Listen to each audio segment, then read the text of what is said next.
Broadcasting from the heart of the nation, the next generation in conservative talk radio. This is the Voice of Reason with Andy Hoosier. Yes, it is. What is up, my friends? Welcome into it. Hey, we're back at it, ready to rock and roll. How was the unofficial launch to the summertime? Memorial Day wrapped up. Now you see, hopefully, some warmer temperatures. Go out, do your sunbathing. Did you get in shape over the winter time? Yeah. I didn't either. It's totally okay. Welcome into the show. So great to have you along for the ride today for a Tuesday, that post-Monday celebration, kicking things off as we continue to rock and roll each and every day as we continue to do it live each and every day. Welcome aboard. Bottom of the hour, we have a great show lined up for you. Nick Adams, he is the author of the latest book, From Mar-a-Lago to Mars. Can Donald Trump be the new legacy, the golden age of America? What does that look like? We'll get to that here in just a little bit. First and foremost, we have a lot to cover after the Memorial Weekend. Donald Trump all over the place. Speaking at West Point for graduates this weekend. That was exciting. School officially out for most schools across the nation. Little voice of reason, officially now a sixth grader. I can't believe it, man. I had to tear up over the weekend. She did a ballet recital, and Daddy's got to stop crying every time she does stuff like that, man. It's ridiculous. Welcome into the show. First and foremost, we have a lot to get to, and our guest in studio with us, too. But there is some big news over the weekend, too, as we continue to speculate from the other side of the aisle. What's trending today? And, Congressman, you'll enjoy this clip, but there was a podcast of a former Obama aide that is trying to break down why they allowed Joe Biden to stay in office for so long, doing an interview over the weekend and saying this. We went to the White House and saw Joe Biden, who had just come back from a trip, and he was, I don't think it wasn't as I think, egregious as what you hear in the audio around the Her Report. This was April of 2024. It was April, and he was rambling, and he was hard to follow, and he repeated a story. But then we were assured by people around him that he was just exhausted. I remember feeling, I want to talk about this as a huge liability. I want to talk about this as something Joe Biden can overcome. But I'm not going to go so far as to say, I think Joe Biden must drop out. He is too old to be president. A, because I didn't know exactly what was going on behind the scenes. But B, if Joe Biden is the candidate, I want him to win because I care about the country. All right, so there you go. Obama aides realizing under the Joe Biden, which I don't like to go back to Joe Biden a whole lot now. He's out of office. I don't really care. You know, God bless him for his cancer. But Congressman Ron Estes, my congressman here from the 4th District of Kansas on the Ways and Means Committee, in studio with us here for the half hour. So great to have you. It's interesting. Democrats still defending Joe Biden for the time that he was in office as a do-nothing president. Yeah, it's great to be here. And as you said, they're defending him all over the place. And I'm not sure why they're so adamant about defending him. Maybe they're trying to justify what they did in the mix of that and in terms of covering up for him. Yeah, it's really strange. I mean, they don't have an identity right now, so I guess they have to defend the little bit that they do have. But you would think to just be like, we made a mistake. Now we need to look for a new leader. You'd think that if you want to look to the future. And I guess part of that goes back to they really don't have a message. They don't have a storyline now that certainly that doesn't resonate with the American people. Because when you look at the things that have talked about in the last election, the things that Donald Trump got elected on were what's good for America, what's good for workers, what's good for companies, how do we make the country grow? And they're still talking about how do you help illegals sneak across the border and stay in the country? Haven't quite figured that out yet. The mandate is working. 99% drop off on illegal border crossings in the first, 130 days of the Trump administration. We're moving along. They haven't quite figured out what's popular, which leads to you guys were busy last week. The goal was to have the big, beautiful package passed in the House by the before Memorial Weekend. You guys did it on Thursday after an overnight vote. First off, congratulations. Holy cow, what a process that was. Yeah, it really was. And we knew it was a big lift to go through that work, trying to put so much into one big, beautiful bill. But there's so many things that need to be done. That's why we had to put it together. We wanted to get it done as much as we can, as fast as we can. Yeah. And obviously things are, the process at the federal government's slow. It was designed that way because we didn't want much government. Sure. Unfortunately, over 248 years, a lot of government's been built up. So we've got to do some fixes on that. But we wanted to make sure that we were addressing things that were good for the country, that were good to help defend the country and increase homeland security and increase defense spending. Yeah. Make sure we address taxes. There's a huge issue there. How do we help the economy grow? And how do we look at what the future is for the country? Yeah, there's a lot to cover here, so let's break some of it down. First, though, through the Ways and Means Committee, I know it was held up in the Budget Committee last week before it actually got to the floor. I know because it was some of the spending hawks, which we'll get to in a minute, but through the Ways and Means, looking at the spending, looking at the tax cuts, you guys got a lot in there from codifying and permanentizing Trump tax cuts 1.0, which expire at the end of this year, and then going into 2.0, the no tax on tips, no tax on overtime, no tax on Social Security. Those are big wins for us. Yeah, it really is. And, we knew coming to the end of this year that the 2017 tax cuts, a lot of those provisions were temporary. Part of that just goes back to the way the rules work in the Senate. And yet you have under the reconciliation process, there's some certain guidelines. You can only talk about spending and taxes, not policy, but you have to make sure that you address the right decisions around that. Sure. And we wanted to make sure that there was enough clarity going into next year to help people make decisions, whether you're a business trying to make a decision where you're going to make an investment, or whether you're at home looking at, can I buy a new car? Because are my taxes going to go up 22%, which is what we were looking at. And that's insane. All of these Democrats that voted no on our bill last week, they basically voted to increase taxes 22% on everybody. They voted to cut the child tax credit in half. They voted against giving tax relief for seniors for their Social Security. They voted to increase taxes on small business, which is the job creators in the country. Yeah. How do they still use the same talking point that it's for the millionaires and billionaires? All these tax cuts are for the rich people, which I don't understand. I don't know, and Congressman, maybe you can explain it better than me. I don't know any millionaires and billionaires that are waiting to try and work their overtime to save that extra buck to not have that taxed or to rely on those tips at the restaurant. I don't know many super rich people that are relying on that tax money. Yeah, it goes back to the failure of the mainstream media to be a checks and balances. Yeah. The whole point of having a free press is to be able to talk about things. And we've seen for decades now, the mainstream media has not done any fact checking to any extent on the Democrats and their stories that they tell. Right. Thank goodness that we have a lot of social media, a lot of podcasts, people like you that are out there pushing. That wasn't a shameless plug. Just there we go. I paid you for that one. Just talking about these are the facts. The things that we need to promote and to move forward. And it's like I talked about when I was on the Budget Committee discussion about, Nancy Pelosi said it was crumbs that the middle class was going to get.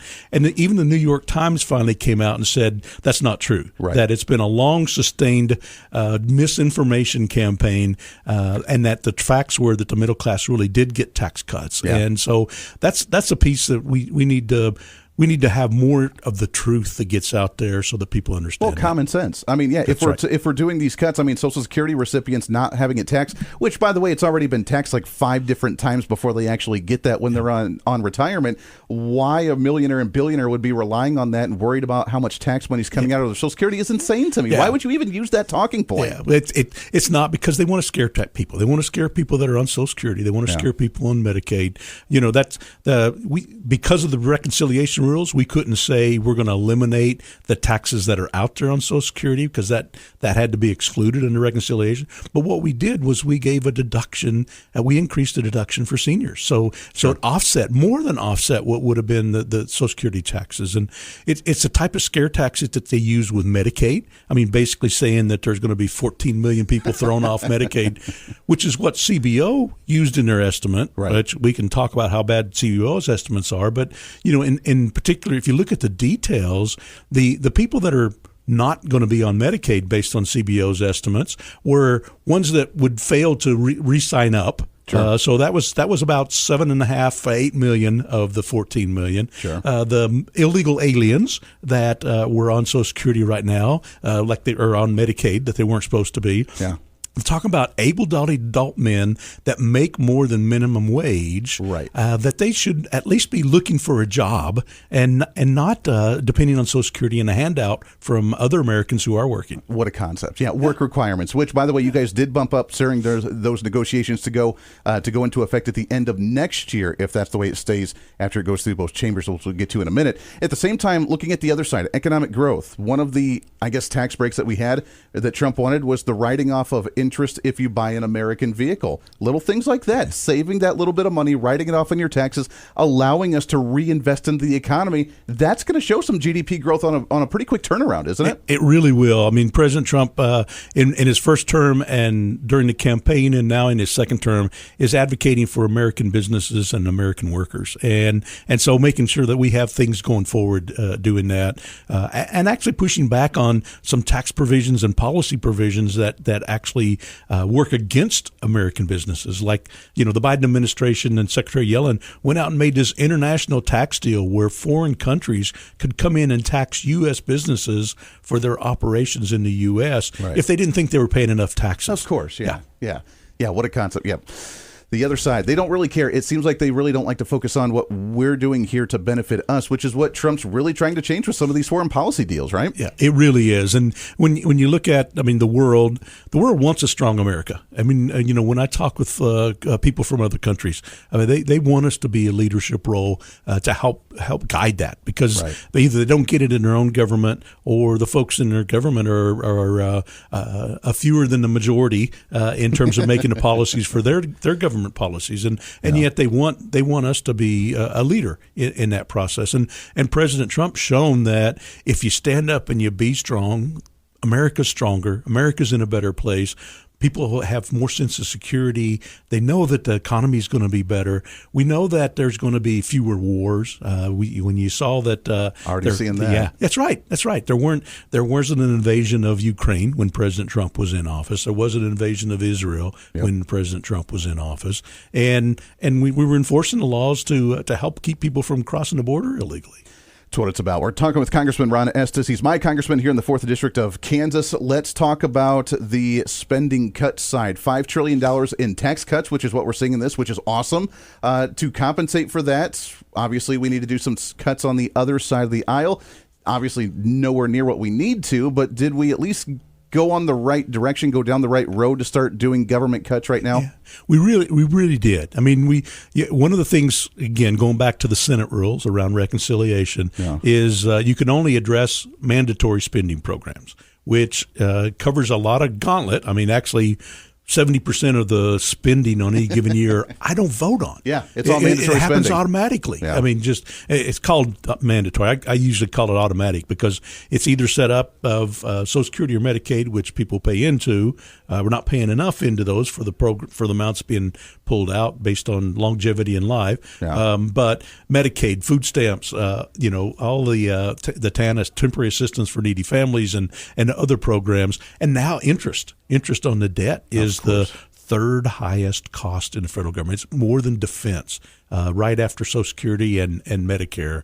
And so we've tried to focus on how do you put in work provisions for people on Medicaid who are able-bodied men that Obamacare said didn't have to work and they could be entitled to Medicaid and be entitled to discounts on their Obamacare health insurance policy if they chose to get one of those. But so we wanted to make sure that there were common sense provisions. A lot of it trying to address some of the gaming rules around that states were doing, since it is a shared program. We've seen even today there's articles out there about the waste, fraud, and abuse that's been uncovered under the Medicaid program. There's a lot more that we can do. Yeah, there's a lot more that we can do as well. Yeah, and even President Obama, when he did his Obamacare expansion, admitted that it would not be feasible for the government to reimburse 90% of all that funding for the long haul. Congressman, we got to take a hard break here. We'll continue this when we come back. What's the future of that bill look like now that it's punted over to the Senate? Are they going to manipulate it, and how could they do that? We'll do that when we come back, right around the corner. This is the Voice of Reason with Andy Hoosier.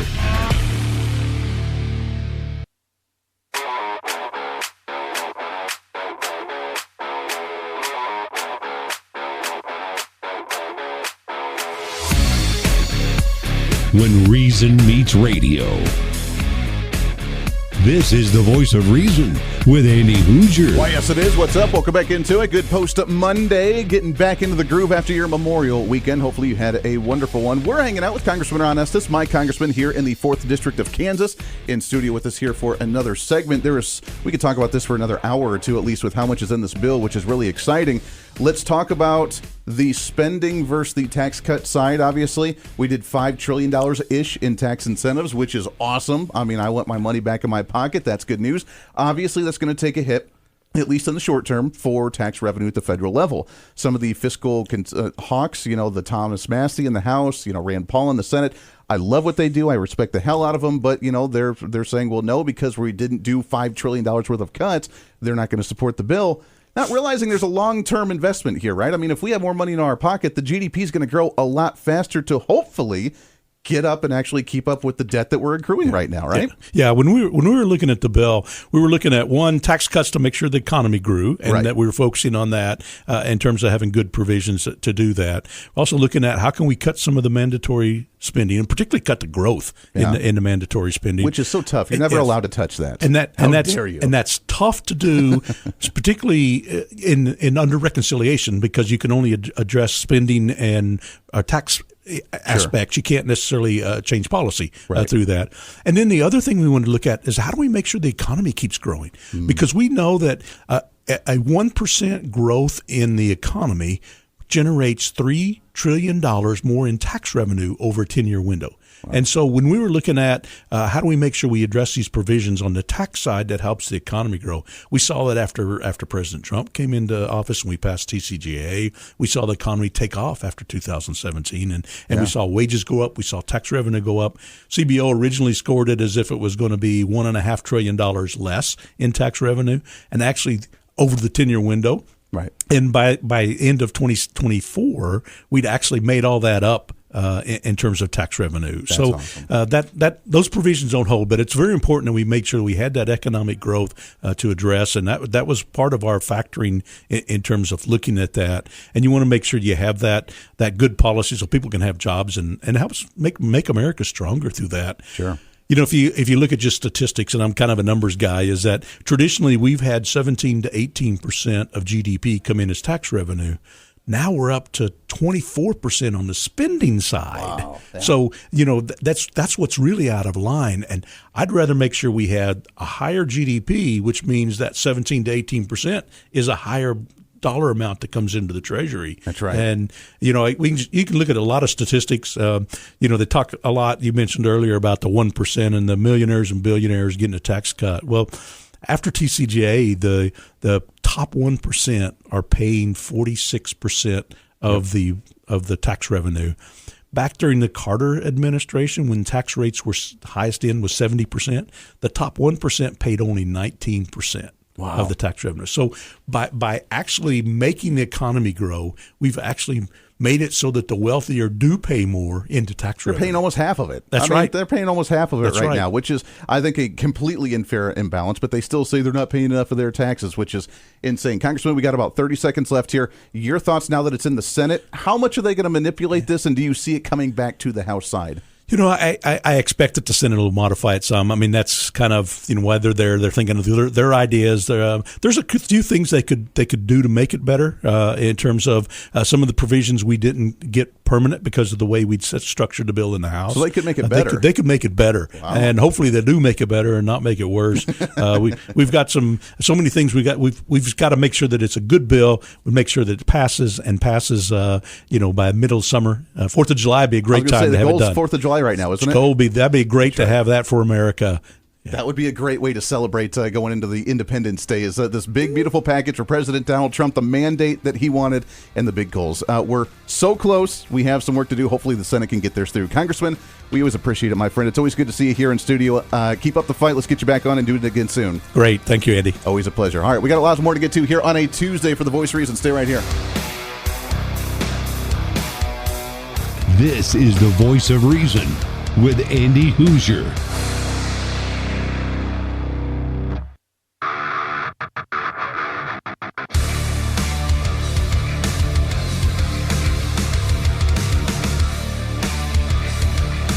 Truth, reason, and common sense. This is the Voice of Reason with Andy Hoosier. Today is National Moving Day, and a new report from Pods Moving and Storage reveals the biggest moving trends across the country. Coastal towns Myrtle Beach, South Carolina, and Wilmington, North Carolina, topping their list for a record-setting third straight year, while the Dallas-Fort Worth area made it back into the top 5 most moved-in cities for the first time in 3 years. And the escape from LA continues. Los Angeles leading the pack for the 4th year in a row with the most move-outs. There you go. Are you really shocked by that? That headline from Fox News with the moving day. Where are you moving to and from? It continues to be in mass exodus out of those blue states around the nation into those deep red states. Just don't change them, please. Don't start voting Democrat like you usually do after you end up moving to, I don't know, the state of Texas or beyond. Yeah, don't do that. That's bad. That's bad. Don't be doing that. Let's get into what's trending. What do you say? What's trending today? It really is no shocker, by the way, that Los Angeles is that number one area when the state of California itself, $12 billion shortfall that it's running into with its state budget. That's insane. But as we talk about what's going on across the nation, is America finally starting to come back? Are we seeing the golden age of America, is what Donald Trump likes to say? Are we seeing things finally have that spark of life, that purpose of what we have to build that bigger, better, faster, stronger across the nation? And that's where we go to our next guest here on the program. Really happy to have on. He is the author of the latest new book, From Mar-a-Lago to Mars, President Trump's Great American Comeback. Happy to have on here Nick Adams. Nick, how are you, my friend? G'day, Andy. I'm very well, thank you. It's great to be with you and your listeners. Absolutely. Appreciate you jumping on. Is America coming back, do you think? Are we starting to see the beginning of a new golden age for the country? There's no question, Andy, and I certainly make the case for it in my new book, From Mar-a-Lago to Mars. Look, President Trump is a once-in-a-century at minimum type figure. We had very blessed as Americans. We had General Washington at the start of our nation. We had President Lincoln at the rejuvenation of our nation. And we now have President Trump.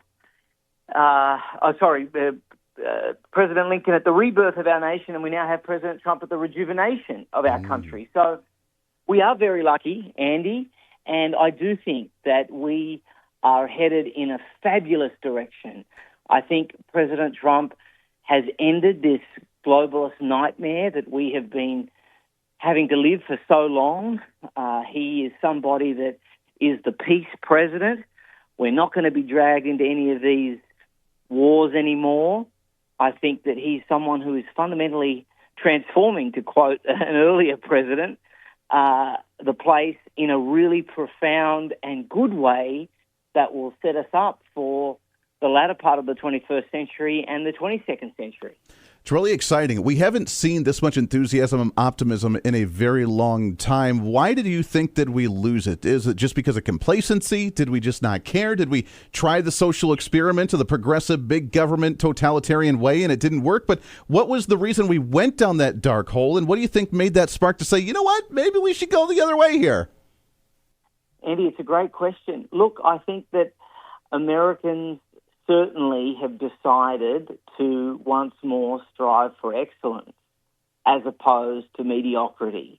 They have decided to exercise fidelity to the Constitution and really hone in on those all-American traits that have made the United States of America the pinnacle nation on this earth, the producer of the most unique and greatest culture that has ever lived.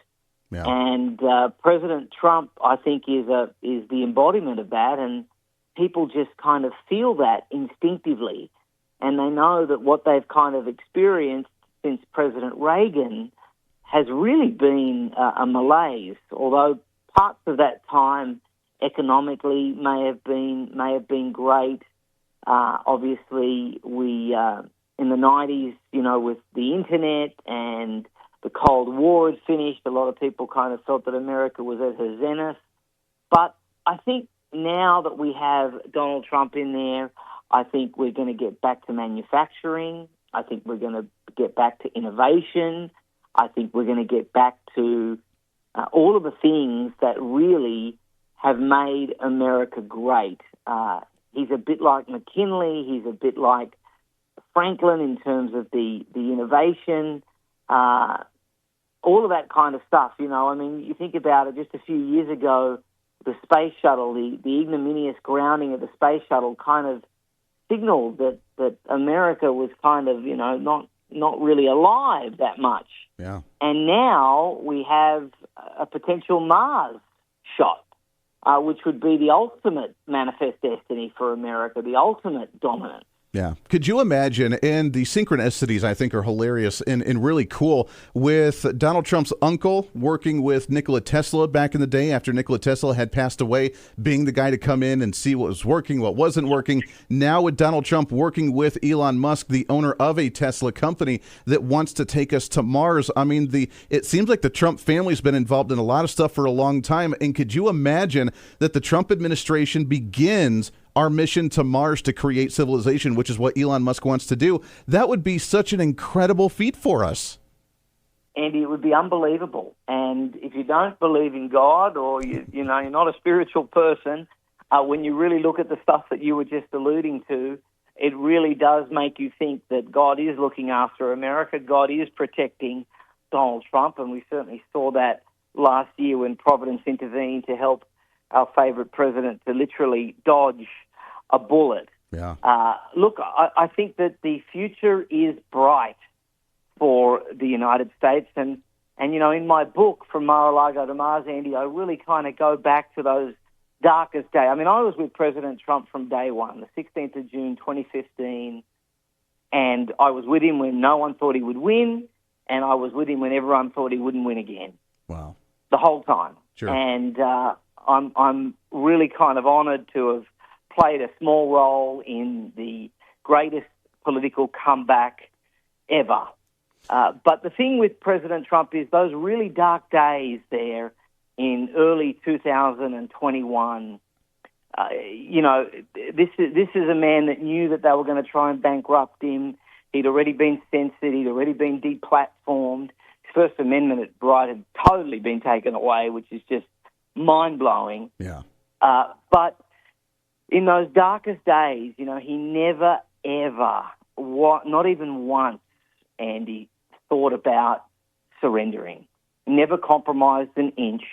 Never backed down at all. It didn't matter whether they indicted, sued, arrested, they impeached him twice. I mean, none of it ever deterred his willingness to fight for the average, everyday, ordinary American that had been neglected and abandoned by the political elite. Yeah. And, you know, so this is a guy that's out to leave a legacy. This is a guy that we are so extraordinarily blessed to have. And, I do feel that there is a providential role, and I know he feels that as well, that he is playing. So, and it's all worked out really well. I mean, next year we're going to be, think about this, I mean, we're going to be hosting the World Cup. We're going to be celebrating our 250th birthday. I think the Olympics, something else is on. This has actually worked out, even though we had to go through a rigged election and a pandemic and all that other stuff and those really dark days. And obviously a 46th president that was totally and utterly, and it's all coming out now, beyond help, even from before he became president. Well, you mentioned, divine intervention. It almost seems that divine intervention, because I don't know that President Trump would be able to do this administration what he's doing right now if he had won right out of the gate in 2020 for that reelection. We didn't have the MAGA movement with Robert F. Kennedy Jr. We didn't have Tulsi Gabbard on board. We didn't have the team that he's put together now that were not part of the MAGA movement back then. It seems like we needed that 4 years to reset, hit the reset button, and then move forward. And this one, it seems everything's falling into place the way it's supposed to. I think you're right, Andy. Absolutely. I do think President Trump's second term, had it been sequential, would have been different to this one. It's almost like you say, God has played a hand in that. And I think that's why there has never been a better time to be an American. Yeah. There really hasn't. So if the message that I conclude with in my book, From Mar-a-Lago to Mars, President Trump's Great American Comeback, Andy, is that if you've got a dream, if you're sitting on something, if you want to go out and try something, now is the time. Now is the time, because America is back. Innovation is coming back. Risk is going to get rewarded. Being bold is going to be rewarded. There's not going to be any more of this nonsense. Now is the time to really get after it, because we're very lucky to have a businessman, a billionaire, a leader, someone who they've tried to take out. They couldn't. He's there to protect us. He was always in the way. They were always coming for us. That's right. And for as long as we've got him there, we should be chasing everything down. Yeah, I love it. Nick, we got about 40 seconds left here as we wrap up, and I appreciate your time. From Mar-a-Lago to Mars is the book. Go and check it out on Amazon, other places. Last question for you really quickly. What does the future of the MAGA movement look like after Trump's administration and the changes that he's making right now? Is this going to be for the long haul to dismember and dismantle the deep state and the globalists? President Trump wants that. I know he's working assiduously every day to achieve that. There's a couple of young guys there, and what an incredible ringside seat to leadership they're getting right now. I mean, it's the best training you could ever hope for J.D. Vance and Pete Hegseth. They are seeing the Lion himself, That's you right. know, a great, iconic American leader. And so they'll be able to continue that once President Trump goes away from public life. So much winning happening. Nick, we appreciate it, my friend. Thank you for what you've done helping out this movement. Thank you for your book. Good luck with it. Let's get you back on for another one here soon, my friend. I look forward to it, Andy. God bless. Love it. You as well. Back after this, one more segment left here for a Tuesday on The Voice of Reason. Stay here. This is The Voice of Reason with Andy Hoosier.